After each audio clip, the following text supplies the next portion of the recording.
দুৰ্নীতিগ্ৰস্ত ঠিকাদাৰ ভণ্ডামি বন্ধ কৰক, বুঝাবুঝি বন্ধ কৰক। নামতিত ঐতিহাসিক ধুদৰ আলি পথ নিৰ্মাণৰ দাবীত পথ অৱৰোধ আছুৰ। ঐতিহাসিক ধুদৰ আলিৰ বিধ্বস্ত পথে ৰাজ্যক যাতায়াতত বাৰুকৈ জমত যাতনা ভোগাই আহিছে। অসম মালা আঁচনিৰ অধীনত এটা ঠিকাদাৰী প্ৰতিষ্ঠানে ঐতিহাসিক ধুদৰ আলি পথ নিৰ্মাণৰ কাম আৰম্ভ কৰি আধাতে সামৰণি পেলাইছিল। ফলত যাতায়াতত জিয়াটো ভুগি আহিছে ৰাইজে। এই পথটোৰ নিৰ্মাণৰ দাবীত আজি ঐতিহাসিক ধুদৰ আলি পথ নিৰ্মাণৰ দাবীত নামতি আঞ্চলিক ছাত্ৰ সন্থাই পথ অৱৰোধ কাৰ্যসূচী ৰূপায়ণ কৰে। এই অৱৰোধস্থলীত আৰক্ষীৰ লগতে লোক নিৰ্মাণ বিভাগৰ বিষয়া আমগুৰি ৰাজচক্ৰ বিষয়া উপস্থিত হয়। লোক নিৰ্মাণ বিভাগৰ বিষয়া আৰু আমগুৰি ৰাজচক্ৰ বিষয়াৰ যোগেদি অসম চৰকাৰৰ গড়কপ্তানি বিভাগৰ মন্ত্ৰী আৰু মুখ্যমন্ত্ৰীলৈ স্মাৰক পত্ৰ প্ৰদান কৰে নামতি আঞ্চলিক ছাত্ৰ সন্থাই। নামতি আঞ্চলিক ছাত্ৰ সন্থা আৰু হলগুৰি আঞ্চলিক ছাত্ৰ সন্থা আৰু আমগুৰি আঞ্চলিক ছাত্ৰ সন্থাই আজি ধুদৰ নামতি চাৰিআলিৰ পৰা চামগুৰি সংযোগী যি পথৰ যি জৰাজীৰ্ণ অৱস্থা তাৰ চিন্তাত আজি আমি এই পথ অৱৰোধ কাৰ্যসূচী আমি ৰূপায়ণ কৰিছোঁ আৰু আমি অত্যন্ত লজ্জিত আৰু আমি চিন্তিত আৰু লগতে আমি শংকিত। আমি এইদৰে লজ্জিত কিয়নো আজি এই ধুদৰ আলিৰ মাজমজিয়াত আমাৰ পথাৰ শব্দিক পৰিৱেশ আজি এই পথৰ মাজত আমাৰ সৃষ্টি হৈছে আৰু অনুভৱ হৈছে।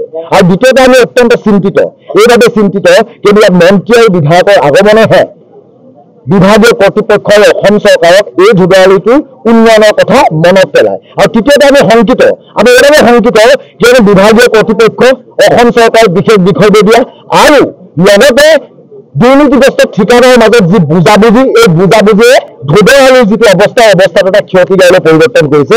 সেয়েহে আজি এই ছাত্ৰ সন্থা মঞ্চৰ পৰা তেওঁলোকক আমি আহ্বান জনাব বিচাৰিছোঁ যে আপোনালোকৰ মাজত হোৱা এইখিনি এনেধৰণৰ বুজাবুজিয়ে বছৰ দিন ধৰি ধুদৰ আলি ৰাইজক তেওঁলোকে জীয়াতে ভোগাই আহিছে। আমি অত্যন্ত দুৰ্ভাগ্যজনকভাৱে কওঁ, যেতিয়া এই ধুদৰ আলিটো আজি বাৰিষা বতৰ সৃষ্টি হয় তেতিয়া এইটো পথ হৈ নাথাকে নদীলৈ পৰিৱৰ্তন হয়। ইয়াত স্কুলীয়া ছাত্ৰ ছাত্ৰীৰ পৰা আৰম্ভ কৰি ইয়াত চিকিৎসালয়ৰ কাৰণে যিখিনি প্ৰকৃততে মানুহ যায় সেই মানুহখিনিয়ে যথেষ্ট জীয়াতে ভুগিব লগা হয়। আৰু যেতিয়া ৰ'দ দিয়ে ইয়াত মৰুভূমি সদৃশ ধূলিময় পৰিৱেশ সৃষ্টি হয়, যাৰ কাৰণে মানুহৰ দুৱাৰ দিনতে বন্ধ কৰি থাকিব লগা এটা অৱস্থা সৃষ্টি হৈছে। তাৰ পৰৱৰ্তী পৰ্যায়তো কিন্তু বিভাগীয় কৰ্তৃপক্ষ অসম চৰকাৰ তথা ঠিকাদাৰ গোষ্ঠীয়ে কিন্তু এই ৰাজ্যৰ জনসাধাৰণৰ মনোবেথা কোনোদিন উপলব্ধি কৰিবলৈ চেষ্টা কৰা নাই। সেয়েহে সেই মনোবেথাৰ লগত আমি ছাত্ৰ সন্থা সদায় আছোঁ। আমি সাধাৰণ জনসাধাৰণ হিচাপে ধুদৰ আলিতে বছৰ দিন ধৰি ভোগ কৰি থকা যি অন্যায়, সেই অন্যায় কিন্তু বিচাৰ আমাক লাগিব।